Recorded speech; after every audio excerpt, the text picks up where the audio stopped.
Kubonakala kushunqa intuthu eRiver Park eAlexandra emva kwamahora ambalwa nje izikhulu zakwa City Power zigqashule amakhebula kagesi axhunywe ngokungemthetho lapha.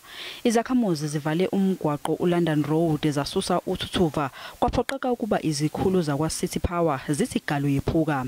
We are going to fight until that electricity will be given to our people.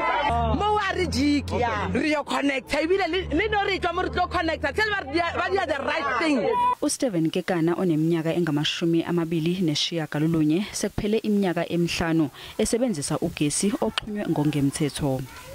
If they can provide us with the service, we are more than willing to pay for the services that they will be rendering to us. Inkampani ephakela ugesi eGoli iCity Power ithi izokwenza konke okusemandleni ukulwisana nalomkhuba. Ithi ilahlekelwa izizumbulu zemali engu2 billion wamarandi unyaka nonyaka ngenxa yogesi oxhunywe ngokungekho emthethweni. For us as City Power, we will just have to do what we have to do, which is cut electricity to the area that we were targeting.